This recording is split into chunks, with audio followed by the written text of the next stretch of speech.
Bonsoir à tous, j'espère que vous allez bien. Je suis ravie de vous retrouver. Nous sommes ensemble pendant 1 heure pour parler de l'économie qui vous concerne. Vous qui êtes patron, vous qui êtes employé d'une société, ce soir, nous avons une pensée pour vous lorsque vous faites le pied de grue dans les couloirs des administrations, lorsque l'agent d'accueil se prend pour un grand patron, lorsque l'on vous renvoie pour un petit papier qui manque. On vous parle bien entendu ce soir du climat des affaires et du rapport de l'entreprise avec l'administration ou l'institution publique.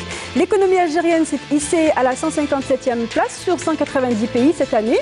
En matière de climat propice à faire des affaires ou d'investir en Algérie, beaucoup reste encore à faire, bien sûr. Les entreprises algériennes souffrent souvent de cette triptyque procédure, délai, coût.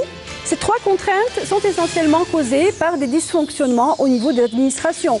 Ce constat, le monde de l'entreprise le connaît très bien.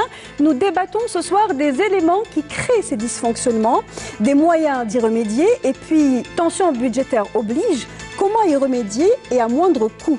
Voici donc le débat de ce soir et nous le faisons avec monsieur Mohamed Cherif Benmihoub. Bonsoir. Bonsoir. Et merci d'être avec nous. Vous êtes professeur et analyste en économie. C'est ça. Bonsoir, monsieur Dr Zoubir Benhamouch. Merci d'être avec nous. Bonsoir. Vous êtes économiste au Bureau pour l'Afrique du Nord aux Nations Unies. Merci d'être avec nous. Et j'ai le plaisir également de recevoir monsieur Mould Hadir, économiste et expert en commerce extérieur aussi.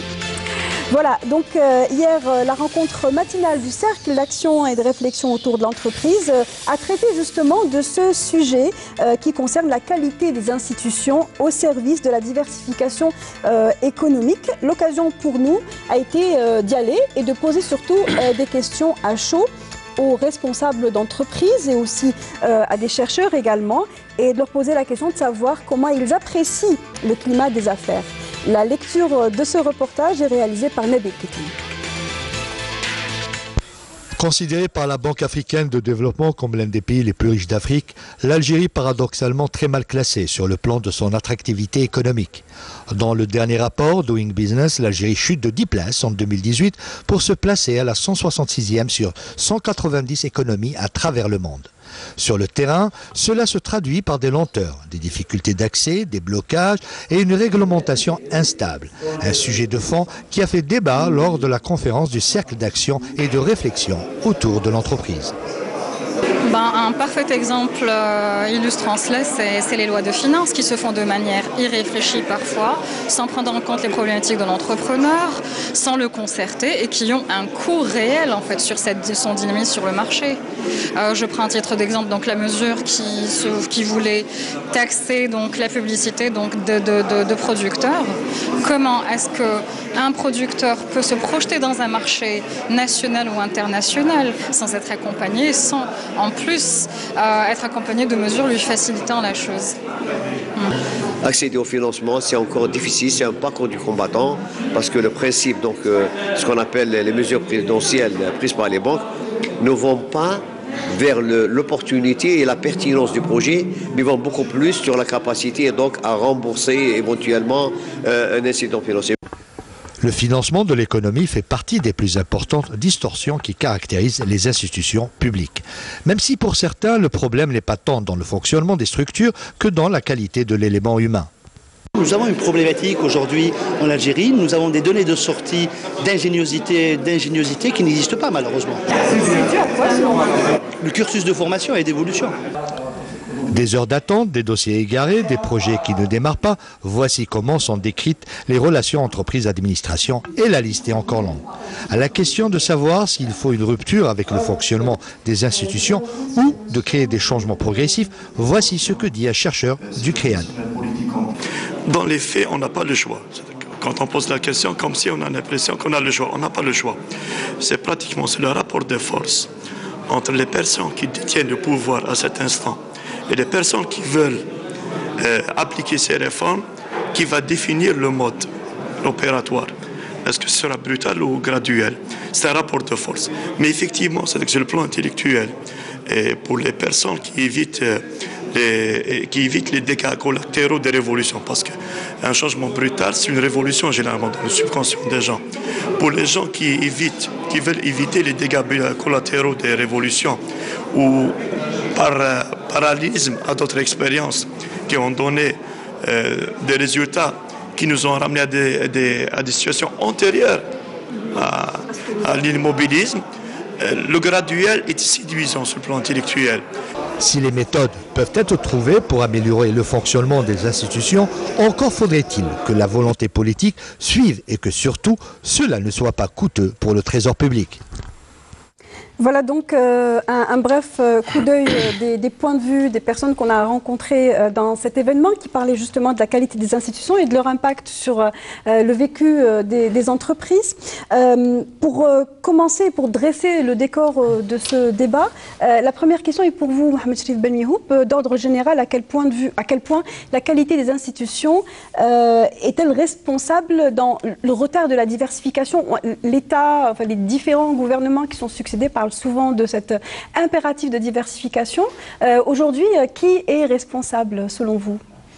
Oui, qui est responsable? Là, je ne suis pas peut-être en mesure de le dire, de le désigner, mais quand même... Est-ce que la qualité des institutions, en absolument. tout cas... Oui, c'est les institutions.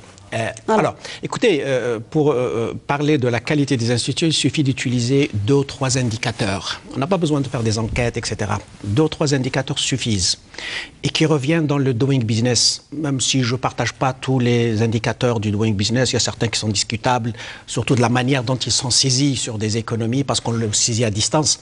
Vous savez, depuis 2006, depuis que la Banque mondiale intègre l'Algérie dans le doing business, les 3 facteurs reviennent de façon récurrente. L'accès aux ressources, principalement au crédit, la corruption et l'économie informelle. C'est pratiquement les mêmes qui reviennent dans les indicateurs ou les critères majeurs de la mauvaise qualité du climat des affaires. Les 3 sont suffisants pour dire que la qualité des institutions est mauvaise, parce que les 3 sont liés aux institutions. L'allocation des ressources publiques, ce sont des institutions qui sont derrière. La corruption, c'est une déviation, une déviance organisationnelle de l'économie. S'il y a des corruptions, parce qu'il y a un marché de négociation parallèle, que ce soit sur les marchés publics, soit sur la commande publique de façon générale. Et l'économie informelle aussi, c'est justement parce que la qualité des institutions est mauvaise qu'on va vers cette sphère informelle. Et c'est la concurrence, par exemple. Nous avons une législation sur la concurrence qui est bonne. Les lois depuis la loi de 1995, la loi de 2003, amendée en 2010, amendée en 2013, ce sont des lois conformes aux législations mondiales, aux standards internationaux. Mais la mise en place, la mise en œuvre de ces lois ne se fait pas de façon efficace, etc. Et nous connaissons aujourd'hui, la loi a été adoptée en 2003 et le Conseil de la concurrence a été mis en place en 2013. C'est-à-dire la loi existe, mais le Conseil de la concurrence, le Conseil national de la concurrence n'a été mis en place qu'en 2013 avec des moyens rudimentaires. Il ne peut pas intervenir efficacement. Donc si vous voulez, parfois la législation est bonne, mais les institutions, parce que la législation fait partie des institutions, mais les institutions chargées de la mise en œuvre, de la mise en pratique de cette législation ne suivent pas. Et aujourd'hui, on peut dire sans gêne que la qualité des institutions économiques en Algérie est relativement, enfin on peut dire qu'elle est mauvaise, que ce soit sur la partie allocation des ressources, qui impacte les politiques publiques, parce qu'on alloue des ressources sur des secteurs avec des marchés, des commandes publiques, ou sur la pratique de la corruption, parce que la corruption, il y a corruption parce qu'il y a... parce qu'il y a marché public. Il y a marché public, pas uniquement. Manque de transparence. Il peut y avoir marché public. Dans tous les pays du monde, il y a des marchés publics, non, mais il y a la transparence. Prédominance du capital public. Et puis, l'économie informelle aussi. Donc, si vous voulez... Alors justement, si on devait faire un benchmark, si on devait faire un comparatif avec ce qui se passe dans la région, par exemple, Zubair Ben Hamouch, vous avez eu à mener des études dans un certain nombre de pays où vous avez eu à étudier la relation entre la qualité des institutions et les indicateurs économiques de ces pays-là. Où se situe l'Algérie par rapport aux expériences que vous avez eues, dans lesquelles vous avez eu à travailler? Alors en fait, toute la sous-région, enfin notre bureau couvre la sous-région Afrique du Nord, et toute la sous-région souffre du même problème en fait, d'un problème de gouvernance. Et quand on regarde les données, on constate qu'il y a effectivement une relation positive entre la qualité d'institution et la diversification de l'économie, et que d'autre part, la qualité des institutions influence le changement structurel, c'est-à-dire la transformation de l'économie, donc le passage d'une économie agricole ou des activités rudimentaires vers des secteurs plus productifs. Et en matière c'est pas une question de classement, c'est une question de niveau de qualité des institutions. Et là, la majorité des indicateurs qui existent au niveau mondial concernant cette mesure de la qualité des institutions, l'Algérie est relativement mal classée, comme l'ensemble, à des degrés différents hein, selon les pays, mais comme l'ensemble des pays de la sous-région Afrique du Nord. Mouloud Hadir, c'est selon vous un problème de qualité d'institution qui demeure dans les arcanes ou dans les limites des institutions ou des différentes structures, ou bien est-ce que c'est un problème plus global, celui de la gouvernance? Enfin, gouvernance et qualité des institutions, c'est exactement la même chose. Quand on parle de gouvernance, c'est exactement de ça qu'il s'agit. Quand on dit gouvernance, ça veut dire que c'est global et que ça touche l'ensemble des institutions, voilà. Non, maintenant, quand on parle de gouvernance, en fait, c'est les gouvernants qui sont responsables, c'est des politiques publiques qu'ils mettent en œuvre, ou qu'ils ne mettent pas en œuvre, de la façon dont ils les mettent en œuvre et des résultats auxquels elles donnent lieu. En principe, il y a des processus politiques qui permettent de... Parce que, bon, après tout, un gouvernement peut se tromper, etc., de bonne foi, mettre en place une politique. Mais enfin, il y a un processus de sanction politique qui doit fonctionner. C'est par rapport à ça qu'il faut se poser d'abord la question. Mais maintenant, globalement, que nous ayons un problème ici en Algérie, puisque, bon, c'est le cas de l'Algérie que nous abordons aujourd'hui, même si, comme vient de le dire Zoubiel, c'est un problème à l'échelle de l'ensemble de la région, Afrique du Nord, Moyen-Orient, par rapport au reste du monde, a de façon générale un retard en matière de productivité, en matière d'efficacité et de performance économique. Donc, ça, mais nous, à l'intérieur de cette région, quand on regarde en tout cas la façon dont notre système économique est géré, il y a un certain nombre de problèmes qui reviennent tout le temps. C'est moi qui viens de faire. Il vient de les résumer en gros, parce qu'effectivement, on peut discuter le détail, mais en gros, il y a des problèmes, il y a des invariants, des problèmes sur lesquels je dois dire que même nos gouvernants sont d'accord. C'est paradoxal. Depuis le temps que je lis, disons, les programmes du gouvernement successif depuis plus de 20 ans, on parle toujours de réformer le système financier, bancaire, etc. Oui. Bon, il est encore à l'ordre du jour aujourd'hui. On parle toujours d'état de droit, parce que le problème de l'informel aussi, c'est le problème de l'état de droit et de la façon dont le droit s'exerce dans la sphère économique et la façon dont le droit régule les comportements des agents économiques et sanctionne les actes de corruption quand ils sont constatés. Alors globalement, si je dois résumer la situation, il faut dire qu'il y a deux problèmes fondamentaux. Il y a un problème de transparence. C'est ce que moi je me pose toujours la question, est-ce que nous connaissons réellement l'état réel de notre économie? Il y a un ensemble d'informations de base auquel on n'a pas accès, les gouvernants sont chargés de... Parce que bon, un entrepreneur, il peut pas, ça ne peut pas être quelque chose qui doit être... Alors, donc il y a l'élément de transparence. Alors il y a une transparence et l'accès à l'information économique. Oui. Et il y a un problème de confiance, disons, entre la sphère économique et la sphère politique. Parce que... dont la courroie de transmission se trouve être les institutions, les administrations, l'ensemble des structures vers lesquelles l'entreprise va justement pour pouvoir faire fonctionner au quotidien son entreprise. Ce que je veux dire par là, c'est que chaque économie, en gros, a ses spécificités. On ne peut pas parler de la même façon. Disons, mais de manière générale, il y a des canaux de dialogue. Oui. Et après tout, les politiques publiques sont censées protéger le monde des entreprises et aider à son développement. Justement, on va parler un peu plus tard de ces canaux de dialogue qui peuvent être justement discutables selon qui vont vers certains et pas d'autres. Ça va être la deuxième partie du débat. Alors il y a deux choses, transparence et confiance. On garde transparence et confiance. Et je repose peut-être la question autrement pour être vraiment dans le débat. Aujourd'hui, est-ce que la diversification d'Algérie n'arrive pas parce que, tout simplement, les institutions ne sont pas au rendez-vous de cette diversification, finalement? Oui, la diversification ne se décrète pas. La diversification se fait par le marché.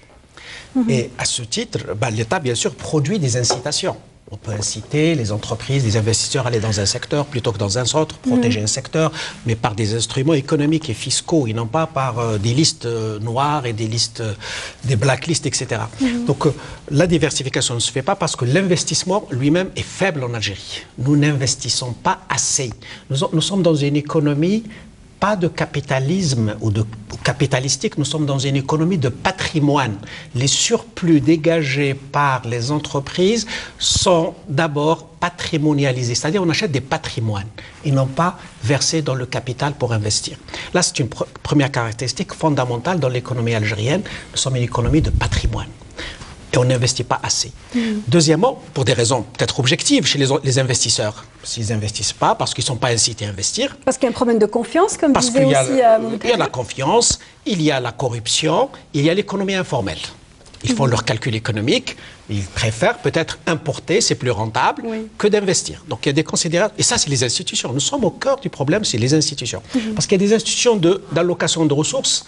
Et Dir vient de parler du système budgétaire algérien. C'est un scandale.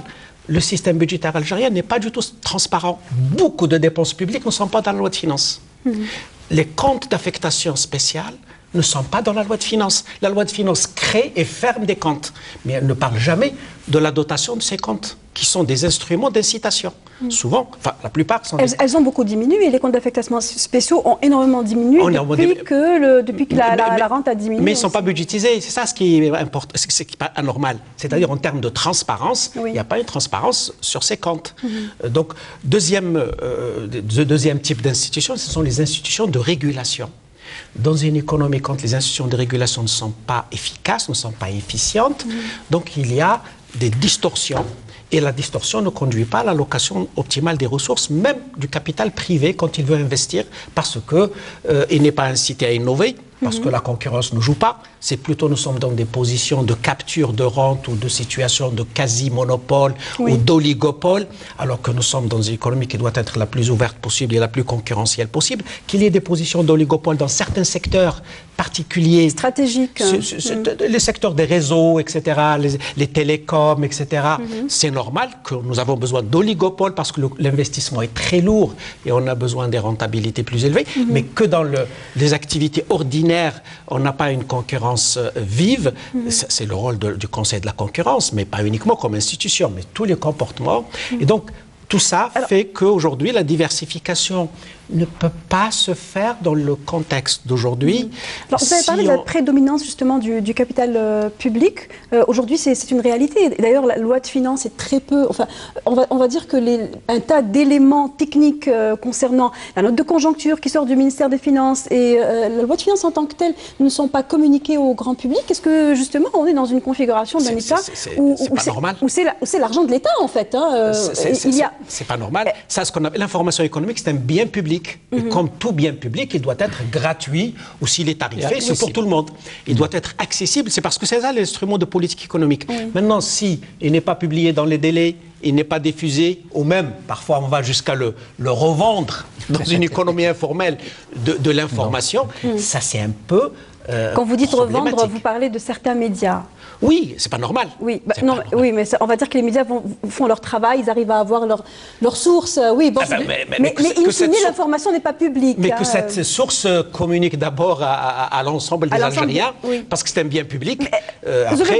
Quel intérêt techniquement, de comprendre, on voudrait comprendre quel intérêt justement que cette information soit diffusée à large public plutôt que, voilà, comme disait M. Belmehoub, vendue par certains canaux médiatiques. Non. L'intérêt, on parlait de transparence tout à l'heure, c'est un élément majeur dans le problème de la gouvernance, en fait. Quand vous avez un environnement opaque, vous ne savez pas, en fait, si vous regardez le classement au World Economic Forum de l'Algérie en termes de transparence de la politique publique, l'Algérie est très mal classée. Elle est j'ai plus le chiffre exact en tête, mais elle n'est pas loin du dernier classement. Donc, il faut de la lisibilité. Alors, en fait, le secteur public a besoin, le secteur privé, a besoin de lisibilité de la politique publique. Quand il y a volatilité des lois, ça ne favorise pas l'investissement. Et ce qu'on peut montrer, en fait, avec les données, c'est que, on l'a fait dans le cadre des investissements directs étrangers, quand on augmente la redevabilité, donc par exemple le contrôle sur l'exécutif, on attire davantage d'investissements. Tout simplement parce qu'en fait, plus de redevabilité fait qu'on a plus de lisibilité et moins d'incertitude dans l'environnement global économique. Et les investisseurs n'aiment pas l'incertitude, ils aiment savoir à quoi ils vont être confrontés, quelle que soit la chose à laquelle ils vont être confrontés, le système dans lequel ils vont être confrontés, mais ils veulent que ce système ne bouge pas constamment, que les lois ne bougent pas trop. Donc, est-ce que l'on trouve ce type de scénario dans les États ou dans les pays où l'essentiel des marchés, des plus gros marchés qui sont contractés émanent du capital public? Est-ce que c'est le même scénario que l'on trouve dans les pays de la région, encore une fois, voilà, Moyen-Orient, Afrique du Nord? À des degrés différents, mais il y a toujours ce problème effectivement de la transparence dans la passation des marchés publics, et ça favorise, en fait, ça crée un problème de conflit d'intérêts, c'est-à-dire que les fonctionnaires en charge de ça peuvent favoriser certains intérêts privés plutôt que l'intérêt public, et ça pose des problèmes. Donc là-dessus aussi, il faut vraiment de la transparence et de la communication. Donc au-delà de ce problème de lisibilité, l'information est importante aussi il faut savoir que le monde bouge, que la gouvernance évolue et qu'aujourd'hui on va vers une gouvernance qui est ouverte, dans laquelle en fait ce n'est plus un État central qui décide de tout, qui est omniscient, qui sait tout et qui fait tout, c'est plutôt de la participation. On est dans un monde de plus en plus compliqué, personne ne peut se targuer d'avoir la science absolue, de savoir ce qu'il faut faire.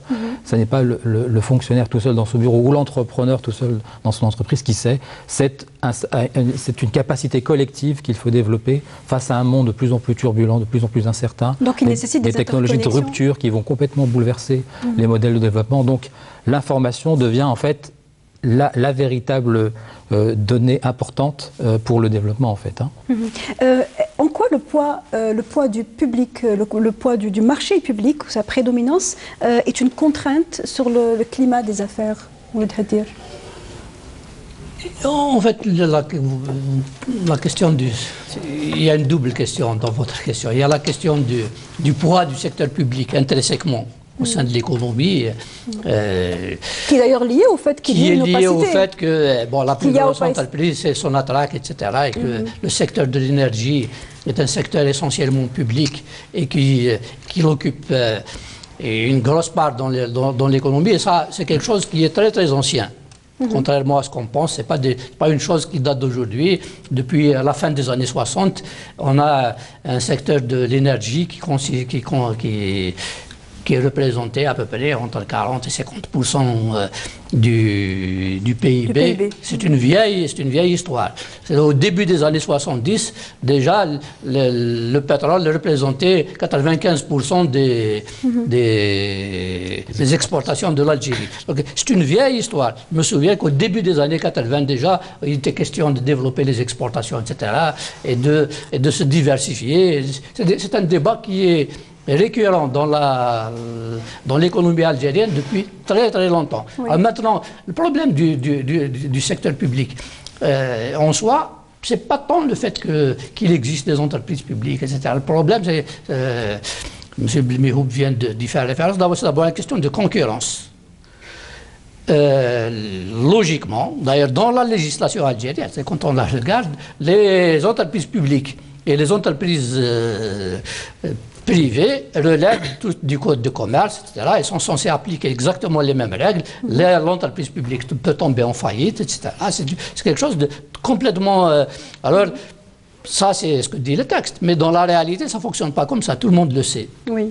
Les décisions du Conseil national de l'investissement, manifestement, elles privilégient le secteur public, etc. Bon, logiquement, tout ça, ça devrait être transparent, etc. Et l'idée n'est pas de dire pourquoi l'État fait ceci ou cela. L'idée, c'est que, par exemple, les décisions du CPE, du Conseil des participations de l'État, etc. Est-ce que quelqu'un connaît des décisions économiques très très importantes qui sont prises à l'intérieur de ce Conseil? Est-ce que quelqu'un les connaît? Il y a maintenant d'autres questions plus prosaïques, c'est-à-dire que chacun sait, aujourd'hui, il y a des entrepreneurs privés qui se plaignent du fait d'être traités de façon discriminatoire. C'est-à-dire que dans la sphère publique, je n'ai pas besoin de vous citer les exemples. C'est tous les jours qu'on regarde ça.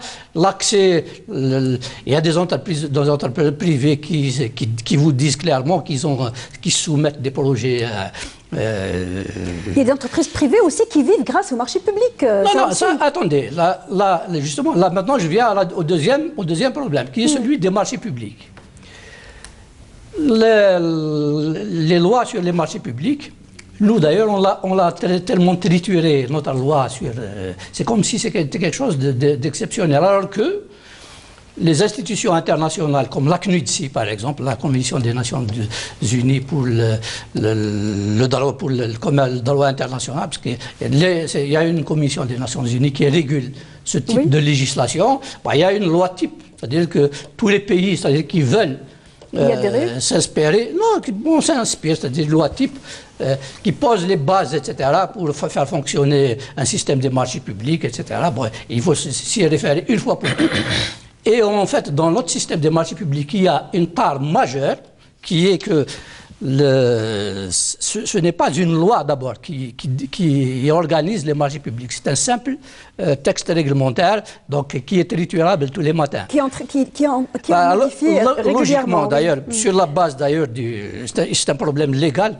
C'est très très sérieux. Contrairement à ce que les gens pensent, c'est un problème extrêmement sérieux.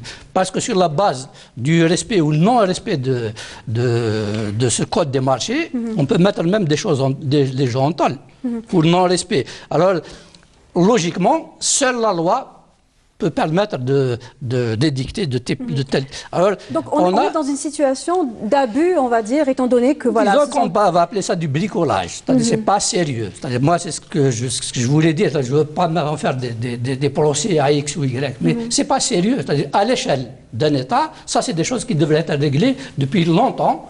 On ne devrait plus en parler, c'est-à-dire à la limite, les règles devraient être posées de façon claire. L'accès aux ressources du budget public devrait être non seulement loyal, et puis transparent, et en principe on devrait publier. Équitable aussi. Tous les, c'est à ça que servent. On parle de transparence. Est-ce que ce manque d'équité, justement, c'est aussi un frein? C'est quelque chose qui... On parlait du doing business que beaucoup de chefs d'entreprise, et on va en revenir, contestent. Vous-même, vous avez dit que voilà, il y a des aspects que vous contestiez. C'est aussi un aspect qui est repoussant pour l'investissement étranger, notamment, et aussi pour les investisseurs locaux. Vous savez, quand on a une économie qui n'est pas concurrentielle, elle crée des zones de rente. Et quand il y a des zones de rente, l'accès à ces rentes se fait par d'autres mécanismes que par le marché ou la compétition. Donc c'est par la bureaucratie et par le système administratif. C'est des méthodes non conventionnelles pour... non économiques, anti-économiques non même. orthodoxes. Anti-économiques. Parce qu'aujourd'hui, en théorie comme en pratique, le meilleur système d'organisation de l'économie, c'est la concurrence, c'est le marché concurrentiel. La planification a été déclassée une fois pour toutes. Et aujourd'hui, donc, tant que notre économie n'est pas concurrentielle, elle pose ce genre de problème.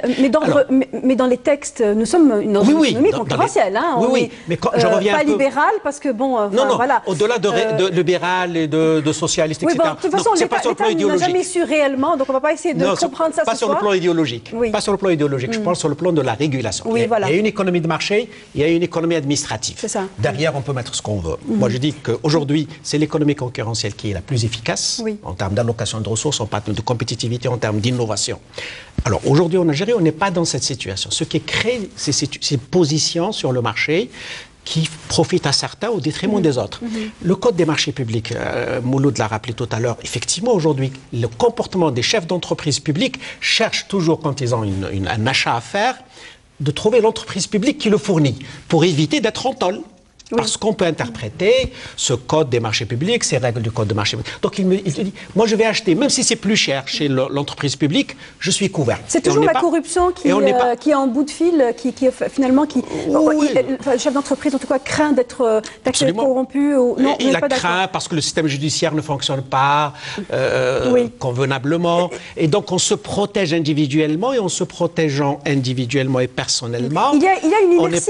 On n'est pas dans l'efficacité économique. Donc ça, c'est des problèmes comme ça. Maintenant, je reviens sur l'équité dans l'allocation de l'argent public. Là, pourquoi, et ça c'est le problème de transparence, l'État est propriétaire de grandes entreprises dans tous les pays du monde. Ça a changé maintenant, mais il y a eu des entreprises publiques qui ont très bien fonctionné dans beaucoup de pays au monde. Donc le mal n'est pas là. On n'est pas dans le statut d'entreprise publique, mais dans les règles, dans les relations entre l'entreprise publique et l'État. Et là, nous trouvons des choses qui ne sont pas correctes sur le plan économique. On subventionne une entreprise publique, mais on n'a pas le droit de subventionner une entreprise publique s'il n'y a pas une suggestion de service public ou d'aménagement du territoire. On subventionne un secteur. Et toutes les entreprises qui sont dans ce secteur ou qui émargent dans une activité de ce secteur peuvent bénéficier de cette subvention. Aujourd'hui, non seulement on subventionne les entreprises publiques, ce qui peut être justifié pour différentes raisons, mais cette subvention n'est pas transparente, vous ne la trouvez pas dans le budget de l'État. Deuxièmement, cette subvention crée des distorsions sur la concurrence. Parce qu'il y a une entreprise qui bénéficie d'une subvention, sa concurrente ne bénéficie pas de la même subvention. Mais les subventions, elles sont aussi au bénéfice des entreprises privées. Il y a énormément d'activités, notamment liées à l'agriculture, qui elles, bénéficient quand on aussi subventionne les activités, il n'y a pas de problème. C'est quand on subventionne l'entreprise. Il faut faire une différence. Oui. C'est-à-dire que lorsqu'on la maintient en vie, lorsqu'on la réanime au moment où elle a été... L'État est propriétaire. Si ces entreprises sont en difficulté, il n'a qu'à augmenter son capital. Ce qu'on appelle intervenir par le haut du bilan et non pas par le bas du bilan. Le bas du bilan, c'est pour tout le monde. Le haut du bilan, c'est pour le propriétaire. Donc là, c'est très important, cette différence. Non, mais ce que je voudrais dire, c'est que ce qu'on est en train de documenter ici, c'est un angle de compréhension de l'effet des institutions sur la diversification de l'économie algérienne, qui a été abordé hier, justement. C'est que tout ce qu'on est en train de décrire, c'est un problème de distorsion. On crée des distorsions partout dans l'économie. Ce problème de poids du secteur public, c'est qu'on a en face aussi un secteur bancaire qui est dominé par le public, et donc des ressources qui ne sont pas allouées correctement, qui vont soutenir des entreprises publiques qui ne sont pas efficaces. Et donc il y a un coût d'opportunité des ressources qui est très important. C'est-à-dire que ces ressources qu'on met pour renflouer constamment des ressources des entreprises publiques pour aller ailleurs, via le système bancaire, bien sûr. Et donc on est en train de limiter justement le développement du secteur privé, limiter la croissance, limiter la hausse de la productivité. Et donc, il y a impérativement des réformes à mettre en œuvre sur le plan des institutions pour faire en sorte que les institutions ne créent pas ces distorsions et ne parviennent pas justement à cette allocation totalement inefficace des ressources. Avant de passer aux réformes, il y a ce qu'on appelle le pouvoir discrétionnaire, qui est l'une des distorsions, comme vous le dites, mais pour parler français et pas chinois, parce que peut-être que beaucoup ne vont pas comprendre ce mot, c'est dysfonctionnement du système. C'est quelque chose aussi qu'on trouve souvent, on trouve en tout cas en Algérie. À quel point est-ce que ça a un impact aussi sur le... Ça a un impact important. Alors, la distorsion, elle est critique, en fait, elle a un impact vraiment négatif sur l'économie. Quand les entreprises potentiellement les plus performantes, celles qui ont une productivité totale des facteurs la plus élevée, n'ont pas les ressources qu'elles devraient, ne parviennent pas à avoir le crédit qu'elles voudraient ou accéder aux ressources humaines dont elles auraient besoin pour croître. Et que ces ressources-là vont plutôt au contraire à des entreprises qui, elles, n'ont pas le même potentiel. Par exemple, des entreprises publiques, pour revenir à ce qu'on disait précédemment. Alors là où ce genre de choses peut arriver, c'est quand il y a, par exemple, une fiscalité où il y a beaucoup de compartiments, où on fait ou même des interventions publiques où on fait des choses par taille, par secteur, par âge, etc. Et donc là, on est en train de créer des distorsions, mais sans le savoir forcément. Et il y a aussi quelque chose pour revenir à ce que vous venez de dire, cette question il y a des textes qui peuvent être bien, mais l'application, c'est autre chose. Et entre les textes et l'application, il y a de la discrétion qui intervient. Et cette discrétion peut vraiment avoir des conséquences vraiment négatives sur l'économie si, comme le disait Mohamed Chef, si on est en train d'aider, de subventionner ou d'aider ou d'appuyer ou de favoriser ceux qui ne sont pas les meilleurs. Et le gap justement entre ce qui est écrit et ce qui est appliqué crée également le manque de confiance entre les entreprises et les structures. Et ça, c'est vraiment mesurable, ce gap entre guillemets. C'est si on compare ce que donne le doing business sur un certain nombre de dimensions, prenons par exemple le permis de construire, et ce que donnent les enquêtes entreprises où on demande aux entreprises concrètement leur expérience, on constate un gap important en fait entre le délai qui devrait être le moyen, compte tenu des textes, compte tenu du fonctionnement des institutions, et la réalité que vivent les entreprises. Et là, donc, on a un flou de la discrétion possible. Et ça, c'est vraiment quelque chose qu'il faut gommer. Alors justement, en parlant de doing business, c'est quelque chose, ce classement, ces 2 dernières années, a créé la discorde entre les chefs d'entreprise, notamment présidents de patronat, en disant oui, ils ont été trop sévères contre nous. Il y a eu également des réactions comme celle-là lorsque l'Union européenne a critiqué les positions ou les décisions en matière de commerce extérieur. Un certain nombre de chefs d'entreprise ont dit non, il faut que l'Algérie il faut qu'on nous soutienne, il faut que l'on se préserve. Alors, parmi ces chefs d'entreprise qui réfutent le classement Doing Business et qui considèrent que le climat des affaires en Algérie s'améliore, ils parlent également de nouveaux modèles de croissance économique qui, pour eux, en tout cas, est en train d'apporter leurs fruits. Alors, je vous propose d'écouter 3 membres de patronat, le FCE, la CNCPME et le CEIMI, qui, eux, voient les choses de manière très positive. On regarde l'enregistrement qui a été réalisé par Amel Bouharpa. Le gouvernement algérien a fait de l'amélioration de l'environnement des affaires et de la promotion de l'investissement une priorité nationale. Les différentes réformes engagées par l'Algérie ont eu un impact perceptible et pour mieux consolider les efforts, les pouvoirs publics ont constitutionnalisé l'amélioration du climat des affaires au niveau de l'article 43 de notre Constitution lors de la dernière révision de la Constitution. Nous retrouvons également des mesures concrètes sur l'annexe du décret exécutif du 5 mars dernier portant mécanisme de suivi des mesures et réformes structurelles dans le cadre de la mise en œuvre du financement non conventionnel. Je vais en citer brièvement quelques grandes mesures qui sont portées sur cette annexe et sur ce décret. Nous avons une rationalisation, la mise en place d'une politique de rationalisation des importations des biens et services, avec comme point majeur la mobilisation dès 2018 de l'ensemble des ordonnateurs de la commande publique à l'effet d'accorder la priorité à la production locale de biens et de services conformément aux dispositions du Code du marché public. Depuis 2014, l'Algérie vit une crise particulière sur le plan économique que vous connaissez tous, et malgré tout, nous avons fait des avancées en termes de réformes structurelles très importantes. Je citerai la dématérialisation de toutes les transactions commerciales liées à la fois à la création d'entreprises, liées aux déclarations fiscales, liées au permis, pour le permis de construire, pour le raccordement à Sonelgaz. Toutes ces choses-là, nous notons aujourd'hui des avancées très importantes. Ne pas trop dramatiser parce que la réalité est là. Aujourd'hui, on a vu avec le blocage des importations, ça a donné un deuxième souffle aux entreprises algériennes. Là, on le voit, ils sont en train de prendre le relais par rapport à ces importations massives qui n'arrêtaient pas de recevoir.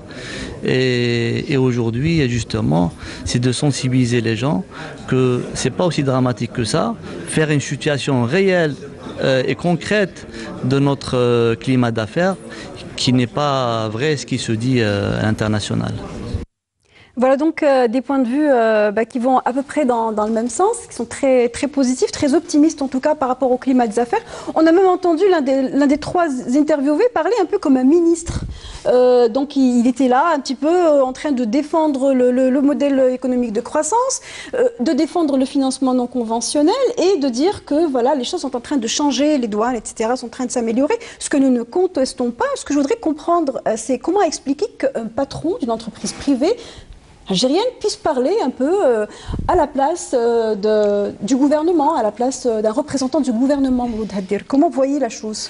Bon, il y a un mot que dans le langage de Zoubir, on appelle les entreprises politiquement connectées. Ici, en l'occurrence, il s'agit d'associations politiquement connectées. Il parle à la place du ministre, ça dit tout. C'est-à-dire, je comprendrais qu'un ministre vienne et dise ce type de choses, etc. Et à la limite, on va lui poser des questions. Et c'est un débat, c'est ce type de débat qu'on appelle de nos voeux. C'est-à-dire en gros que des ministres viennent, qui disent voilà, ils assument la politique qu'ils mettent en œuvre, et ils l'exposent. C'est ce qui est fait d'ailleurs. Et voilà, ça se fait de temps en temps, pas aussi souvent qu'on le souhaiterait, mais disons que ce type de comportement, mais que des chefs d'entreprise viennent dire le gouvernement est bon, etc. C'est pas comme ça que les choses de... Parce que on peut... vous auriez pu réaliser le même type de documentaire où on pose la question à d'autres types d'entreprises, etc., qui vont vous dire exactement le contraire. Oui, mais justement, vous ne répondez pas à ma question. Comment expliquer justement cette différence et ce fait, comment vous expliquez le fait que des patrons puissent ainsi épouser complètement la politique économique, alors que d'autres disent que le climat des affaires est moribond? Je viens de vous dire qu'il y a des patrons politiquement connectés. C'est-à-dire à la limite, lui, à titre personnel, il a intérêt. Bon, il y a des entreprises qui se portent bien, on dit pas, personne ne dit le contraire. Nous, on parle de l'économie nationale, puisque il y a effectivement des entreprises qui sont bien, qui ont accès à toutes les aides de l'État, et même à d'autres, etc. Ce qu'on constate, c'est que globalement, notre taux de croissance est insuffisant, nos investissements, d'abord on n'a même pas les chiffres sur l'investissement réel des entreprises. On parlait de transparence, c'est quelque chose qui n'existe pas. Nos performances en matière d'attraction des idées, c'est très limité. La vision qu'ont globalement, c'est-à-dire y compris dans nos journaux, c'est-à-dire tous les matins, on lit ça. Et moi, je viens de lire que le chef du gouvernement lui-même vient de dire qu'il n'est pas content des résultats du secteur public de manière générale, etc., du nombre d'entreprises publiques qui ne payent pas leurs créances bancaires, etc. Donc ça veut dire que manifestement, il y a un problème. Et puis bon, maintenant, puisque vous posez la question directement, arriver à recourir à la planche à billets, appelons-la comme ça, puisque bon, financement non conventionnel, au financement monétaire, disons, du Trésor, à des hauteurs qui sont celles qu'on constate aujourd'hui, et qui, de mon point de vue, ne sont que la partie immergée aujourd'hui d'un iceberg encore immense, et qui correspondent à des engagements de l'État en matière de subventions, par exemple, tout ce qui est subvention de l'énergie, tout ce qui est assainissement du secteur public. Déficit budgétaire. Voilà, qui ne sont pas dans le budget. En principe, ça devrait faire l'objet, de manière transparente, du budget de l'État. Parce que si on intègre ces dépenses, le niveau du déficit budgétaire, selon mes propres calculs, en tout cas pour l'année 2019, il serait à peu près de 50% on aurait un déficit réel de 50% du total du budget. Et ça, c'est pas normal. Alors, on va revenir à la question du financement non conventionnel. Le lobbying politique, en tant que fonctionnement, est-ce que ça fragilise l'acte d'entreprendre? Est-ce que c'est quelque chose de normal? Enfin, on sait très bien que ça existe dans tous les pays, mais aujourd'hui, en Algérie, est-ce que c'était un élément qui fragilise l'activité des entreprises, selon vous? À court terme, non. Mais comme vous venez de le dire, le financement non conventionnel existe un peu partout dans beaucoup de pays du monde, mais ça n'a jamais été une politique financière d'un pays. C'est une politique conjoncturelle, pour des raisons liées à une conjoncture, etc., mais avec la condition de rembourser, que l'État, que le Trésor rembourse la Banque d'Algérie, parce que la Banque d'Algérie fait des avances à l'économie pour que l'économie redémarre, etc. Vous parlez du financement non conventionnel, vous êtes resté sur le même sujet, c'est pas grave, allez-y. La question portait sur le lobbying politique. Oui, ça va avec. Parce qu'aujourd'hui, ceux qui défendent le financement non conventionnel sont dans le lobbying politique. Justement parce qu'ils trouvent un intérêt, parce qu'à un moment donné, l'économie était en panne sèche, en 2016, 2017 en particulier, et on avait besoin de ressources. Et le lobbying, justement, a fonctionné dans ce sens pour qu'il y ait toujours un budget de l'État, toujours généreux. Et comment avoir un budget de l'État généreux quand la fiscalité ne permet pas de le financer? C'est de créer de la monnaie. Créer de la monnaie. Donc, il y a eu un lobbying dans ce sens qui a encouragé le gouvernement à aller dans ce sens. Aujourd'hui, la situation est telle qu'elle est. Je ne sais pas. Mais cela dit, ça bénéficie à des entreprises qui vont produire. Elles vont créer de la valeur ajoutée. Pas toujours. Elles vont employer. À condition que ce n'est pas de l'argent qu'elles se mettent dans les poches. Oui, mais à condition que l'allocation des ressources budgétaires se fasse dans des conditions de transparence et d'efficacité. Ce n'est pas le cas. Mais je ne sais pas. Mais la transparence, en tout cas, n'y est pas. Mais ce n'est pas alloué de façon efficace pour les secteurs les plus compétitifs, pour des entreprises compétitives, oui. Mais si ça se fait par d'autres circuits administratifs et bureaucratiques, ce n'est pas le cas. Mais je ne sais pas, là, je n'ai pas de données encore. Mais aujourd'hui, ce qu'on peut constater après 3 années de fonctionnement de ce financement non conventionnel, les réformes à mettre en place, même s'il y a un décret qui a fixé la liste de ces réformes à mettre en place, moi je ne les vois pas mises en place. Donc comment voulez-vous qu'on va pouvoir élargir l'assiette et faire de la croissance pour rembourser la Banque d'Algérie? Ça, c'est la question du point de vue du Trésor public. Est-ce que le Trésor public, dans une année, dans 2 ans, aura la croissance attendue pour élargir son assiette fiscale et collecter plus d'impôts et payer la Banque d'Algérie? J'arrive à votre question maintenant de façon directe. Effectivement, le lobbying politique existe, une réalité, pas uniquement en Algérie. Dans beaucoup de pays au monde, nous avons ce lobbying politique. Tout à l'heure, j'ai évoqué un cas, c'est l'Ukraine. En Ukraine, la gouvernance dans ce pays a relevé que chaque groupe parlementaire, au niveau de l'Assemblée nationale, au niveau de leur parlement, a une liste d'entreprises. Et il y a un accord tacite entre tous les parlementaires pour qu'on alloue chacun, en fonction de sa puissance, au groupe parlementaire, à ces entreprises. Donc il y a un partage parlementaire de la rente, en fait. Absolument, de façon peut-être informelle, il n'est pas déclaré, mais en tout cas, il y a un consensus sur cette question. Et on alloue des ressources publiques à ces entreprises qui appartiennent, qui sont reliées ou connectées à ces groupes parlementaires, à ces partis politiques, etc. Donc, c'est une réalité. En Algérie, ce n'est pas aussi bien organisé. On n'est pas encore dans des groupes parlementaires homogènes qui représentent une tendance ou une idéologie. C'est opaque aussi, parce que bon, voilà, l'information encore, elle n'est pas... donc ça fonctionne par individu, par clan, etc. etc. Mais ce n'est pas exclu que le lobbying aujourd'hui fonctionne dans ce sens. Zouglou Ben Hamouch, le financement non conventionnel est une forme de dysfonctionnement ou bien est-ce que c'est quelque chose qui peut aller en droite ligne avec ce que peut vouloir faire l'État pour améliorer son climat des affaires? Est-ce que améliorer le climat des affaires et créer de la monnaie peuvent aller de pair dans une économie comme la nôtre? Il me semble que ce qui avait été prévu, c'est que ce financement conventionnel soit accompagné de réformes structurelles. Parce que, évidemment, les pouvoirs publics avaient sans doute en tête le fait que la création monétaire peut engendrer de l'inflation si la production ne suit pas derrière. Donc, le souci, c'est que les réformes structurelles mettent du temps. C'est pas, les effets peuvent prendre du temps. Donc, développer le secteur, la capacité de production du pays, ça prend du temps. Donc, voilà. Donc, il est difficile donc de faire avancer des réformes à un rythme qu'elles ne peuvent pas finalement pas aller plus vite que la musique. Surtout que le rythme de création monétaire est important, donc c'est ça aussi qui alors pose parmi les autres éléments qui sont qu'il faut on parle de réforme. Vous avez évoqué lors de la conférence dont on a vu quelques extraits dans le reportage tout à l'heure qu'il était question de pouvoir réformer ou d'améliorer la qualité des institutions, mais à un moindre coût. C'est-à-dire qu'il pouvait y avoir un moyen de le faire, mais de manière morcelée, par îlot, pour qu'ensuite ça puisse faire boule de neige, parce que de toutes les façons, faire table rase de tout et tout, mettre les compteurs à zéro, je crois que ça n'existe que dans les mangas, ça ne peut pas fonctionner dans une économie réelle.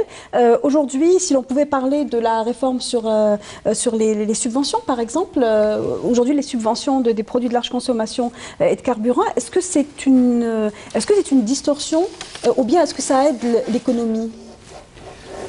Non, d'abord, pour ce qui concerne ça, manifestement, de façon, il y a un consensus national sur le fait que le problème des subventions n'est pas tant la subvention en tant que telle, c'est le fait qu'elle est mal dirigée. C'est-à-dire tout le monde en bénéficie. Elle est universelle. En gros, tout le monde, y compris ceux qui n'en ont pas besoin. C'est-à-dire, y accède tout le monde. Oui, mais pour l'entreprise, aujourd'hui, elle aide l'entreprise. Aujourd'hui, elle est un soutien pour pas mal d'activités entrepreneuriales. Ce n'est pas conçu d'abord pour aider les entreprises, c'est conçu pour aider le pouvoir d'achat des citoyens. C'est comme ça que c'est fait à la base. Et de ce point de vue-là, le gouvernement, depuis très longtemps, il dit qu'il a l'intention de toute façon de le mettre en cause. Ça, il a lui-même fait des enquêtes qui corroborent ça. Tous les ministres déclarent eux-mêmes que... Alors, c'est inscrit dans le programme des réformes du gouvernement qui a été même consigné par décret en mars 2018, voilà une année. Donc, sur ce point-là, tout le monde est d'accord. Maintenant, puisque vous parlez de distorsion de ce point de vue, et vous citez par exemple des distorsions du type, on subventionne le lait et les céréales. Personne ne discute d'ailleurs le bien fondé de subventionner ça. Mais ce qu'on sait, par exemple, le problème de notre système de subvention, c'est qu'il est adossé à l'importation. Tout le monde, tous les pays du monde subventionnent leurs produits agricoles. Le problème chez nous, c'est qu'on ne subventionne pas notre agriculture. On subventionne la consommation de produits agricoles importés. Il y a des subventions au niveau du secteur agricole en amont. Attendez. C'est à discuter. Il y a des filières qui ont été aidées pendant longtemps. Je vous parle là de dossiers que je connais très bien. Dans le contexte actuel, par exemple, dans le cadre du système du marché algérien des céréales, du marché algérien du lait, il est impossible, en tout cas, il est impossible d'arriver, alors qu'on peut le faire, d'arriver à l'autosuffisance dans les conditions de prix actuels. Le système des prix que nous avons actuellement, parce que même on est dans les gens, etc., et puis Dieu sait que le système de subvention, en tout cas, il crée de la corruption aussi, parce qu'il y a des gens qui vous donnent... Parce que si on regarde le niveau des subventions, par exemple, pour le lait, en principe, on est arrivé à l'autosuffisance, c'est-à-dire compte tenu de ce que donne l'État par ailleurs. Mais dans la pratique, le système... Et c'est un problème mondial, parce que ce n'est pas un problème strictement mondial, c'est un problème extrêmement sérieux. Parce que ce qu'il faut savoir, c'est que les Européens, chez qui on achète, ou bien même les Néo-Zélandais, les Argentins, les Américains, là où on achète nos céréales et notre lait, eux subventionnent ce produit. Ils le subventionnent à la production, ils le subventionnent à l'exportation, ils subventionnent le système financier qui fait qu'ils vous le rendent disponible ici jusqu'au... Et puis, donc, tout ça fait partie d'un système de subvention. Et le pauvre agriculteur algérien, il est en lutte face à des réseaux qui sont extrêmement puissants. Et en plus, l'Algérie, c'est-à-dire, ajoute un niveau de subvention. Alors, il faut rappeler que vous parlez du blé et de la poudre de lait, puisque aujourd'hui l'Algérie n'importe plus de légumes ni de fruits. Non, l'agriculteur ne peut pas dire qu'il soit en proie à des importations. Non, écoutez, je vous parle de produits, c'est des choses extrêmement sérieuses. Je ne dis pas ça pour critiquer ou pour... Non, mais je suis très sérieuse aussi. Non, ce que je veux dire par là, c'est que c'est quelque chose... Parce qu'il faut le regarder scientifiquement. Il ne s'agit pas de déclarer des choses, etc., sous prétexte qu'il y en a qui aiment les Algériens, qui veulent leur donner du pain gratis, etc. Ce n'est pas ça le problème. Le problème, c'est qu'on devrait arriver à ce que, les céréales, on peut mettre fin à l'importation de céréales. Il y a toutes les raisons, toutes les conditions pour le faire. On peut mettre fin à l'importation de lait. Les Tunisiens l'ont fait, les Marocains sont en train de le faire, et ici, nous avons les moyens de le faire. Et le problème, le système de subvention, le système de subvention tel qu'il est organisé actuellement est un obstacle à l'autosuffisance en matière pour ces produits. C'est quelque chose d'extrêmement... C'est une distorsion majeure. On peut le faire maintenant, aujourd'hui, tout de suite. D'abord, le niveau de subvention d'aujourd'hui est intenable. Impossible de soutenir ce système à long terme, ou même à moyen terme. Parce que la population augmente chaque année d'1 million de personnes qu'il faut nourrir avec du lait, des céréales, etc., etc. Donc là, c'est un vrai problème. Le niveau, je parle du niveau, pas du principe de subventionner certains produits. Deuxièmement, le problème qui est posé aujourd'hui, il faut faire la part des choses. Pourquoi subventionner les carburants? Comme justifier pourquoi subventionner le carburant? Qu'on subventionne le lait ou les céréales, encore qu'on peut discuter de la situation, qu'on subventionne l'électricité jusqu'à un certain seuil de consommation, l'eau, mais pourquoi subventionner les carburants? Pour permettre à des gens de passer toute la journée à circuler avec une climatisation même en hiver. Il n'y a pas que ça quand même. Il y a énormément d'activités qui ont recours au carburant, qui fonctionnent avec des véhicules industriels, on peut trouver pour les véhicules industriels un système fiscal de défiscalisation. On revient à l'idée du ciblage des subventions, absolument, qui aujourd'hui n'a toujours pas vu le jour. Non, mais le ciblage est très difficile. Les experts, la Banque mondiale, le FMI, depuis des années, le ciblage ne fonctionne pas. Oriente les pouvoirs publics algériens pour prendre des mesures fermes pour les subventions. Aujourd'hui, aucune décision n'a encore été prise. On sent comme une inertie au niveau des pouvoirs publics. Oui, parce qu'à un moment donné, l'année dernière, on a pensé, je termine sur ça, l'année dernière, on a pensé à une carte de carburant. Ça n'a pas de sens, parce que la carte de carburant va entraîner l'économie informelle. Moi, j'ai des excédents dans ma carte de carburant sur un Malou. Ça va être la même histoire qu'avec les bons d'essence, que les gens se... Deuxièmement, je termine avec ça. Rapidement. Le problème aujourd'hui, tout à l'heure, vous avez fait un échange avec Hadir sur les subventions des secteurs agricoles. Oui, il y avait beaucoup de subventions entre 2000 et 2010. Massivement, on a subventionné l'agriculture. Mais est-ce que réellement, les agriculteurs ont reçu ces subventions? Ça, c'est la question importante. Alors, le problème général, pour les subventions, de façon générale, ce sont les politiques publiques mal élaborées et surtout l'évaluation des politiques publiques. On n'évalue pas. Aujourd'hui, est-ce que quelqu'un peut nous dire l'évaluation de la politique publique agricole? Qu'est-ce qu'elle a apporté? Combien elle a coûté? Pas de bilan, pas d'évaluation. Ceci est valable pour l'agriculture, pour l'industrie, pour la santé, pour l'éducation. On n'évalue pas les politiques publiques. L'emploi. L'argent qui a été versé pour subventionner l'emploi, c'est faramineux.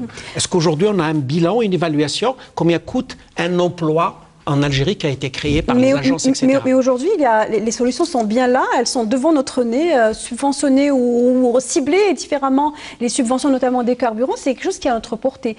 Il faut d'abord évaluer. Il faut évaluer. Mais en fait, il y a une réflexion en cours qui est faite, qui est pilotée par le ministère des Finances sur la réforme des subventions. Donc il n'y a pas d'inertie sur le sujet, même si ça aurait pu être fait depuis un moment, parce que ça coûte cher, c'est vrai. Le dossier est en train de ce qui coûte le plus cher, c'est les subventions implicites, ce ne sont pas les subventions explicites. L'alimentaire, c'est 1,5%, c'est beaucoup 1,5% du PIB. C'est-à-dire qu'en termes de coût d'opportunité des ressources, il faut le voir aussi comme ça, ça fait beaucoup. Mais c'est une réforme qui, par définition, ne peut pas être faite de façon brutale. Donc il faut le faire en douceur. Malheureusement, ça aurait pu être fait à un moment où l'Algérie était financièrement dans l'aisance financière. Et là, le coût social aurait été beaucoup plus faible, etc. Donc maintenant, effectivement, on y réfléchit à un moment où les ressources financières se sont taries, où les difficultés budgétaires sont là et vont vraisemblablement durer. Mais il faut comprendre que ça ne soit pas, en termes d'économie politique, c'est quelque chose qui va forcément se faire de façon smooth, de façon lissée. Mais sur le coût de l'énergie, la réduction de la subvention pour le fioul ne veut pas dire que les Algériens doivent payer le même prix qu'ailleurs, parce qu'il y a dans le prix, il y a une part qui est due à la rareté de la ressource, et la ressource est là, elle est sur le sol algérien. Par contre, il y a une marge importante d'augmentation effectivement des prix, et à mon avis, elle va être étalée dans le temps. Aujourd'hui, on va finir sur ça. On dit qu'il reste 2 ou 3 minutes. 3 petites minutes, je ne sais pas si vous pourrez y arriver, Mouloud Hadir, en 2-3 petites minutes, en disant, pour continuer sur la même lancée, de dire qu'aujourd'hui, la Sonatrach est le pilier sur lequel repose l'économie algérienne, et pourtant, elle doit énormément d'argent à l'État. Le différentiel, elle doit énormément d'argent dû au différentiel entre du prix d'achat et le prix de vente qui, lui, est subventionné aujourd'hui. Zoubil vient de parler là tout de suite, et Mohamed Cherif aussi, des subventions à l'énergie, de façon générale. Un des problèmes essentiels, c'est d'abord que c'est une subvention. L'État a le droit de le faire, mais elle devrait être d'abord débattue à l'Assemblée populaire nationale. C'est un élément du budget et de l'engagement général, de l'engagement de l'État. Alors, comment ça se passe aujourd'hui? Pourquoi il ne le fait pas? Pourquoi on dit que c'est implicite? Parce qu'en fait, c'est la Sonatrach qui préfinance cette subvention. Ça, c'est une chose. Alors ça, c'est profondément anormal. Parce qu'en principe, que la société, à la limite, que la Sonatrach préfinance sur une année, mais à la limite, à la fin de l'année, on devrait... parce que Sonatrach, il faut qu'on la protège collectivement. C'est ça, c'est pas quelque chose... Une caisse dans laquelle l'État plonge puis quand il a besoin quand il a un problème de ressources. Ça, c'est profondément malsain comme méthode de gestion. Maintenant, ce qu'on a appris d'ailleurs à travers la note qu'a présentée le gouverneur de la Banque d'Algérie devant les députés, c'est que Sonatrach, on lui a payé le différentiel entre 2012 et 2014, on lui paye donc avec ce financement non conventionnel. En 2018. On va lui payer en 2018. Ça veut dire que 2014 jusqu'à 2018, à ce jour, je vous dis que d'après les chiffres du ministère des Finances, c'est à peu près entre 600 et 700 milliards de dinars chaque année. C'est énorme. C'est l'équivalent de 6 milliards de dollars pour une entreprise, c'est gigantesque. Et Sonatrach, aujourd'hui d'ailleurs, elle a des problèmes pour financer ses propres projets de développement. C'est très très sérieux. Alors tout ça, en principe, on devrait le poser publiquement, être discuté de façon officielle à l'intérieur de l'Assemblée nationale, tout le monde. Et puis, les Algériens doivent décider est-ce qu'ils veulent subventionner du carburant ou bien est-ce qu'ils veulent mettre cet argent dans la politique de santé, dans les hôpitaux, dans les écoles. C'est un choix. Et pourquoi faut-il subventionner le carburant à tout prix? C'est-à-dire, j'ai pas de. Ne serait-ce que pour cette raison liée à la Sonatrach. Voilà, alors la Sonatrach, c'est quelque chose qui c'est une société publique qu'il faut protéger, puisque c'est elle qui nourrit l'Algérie.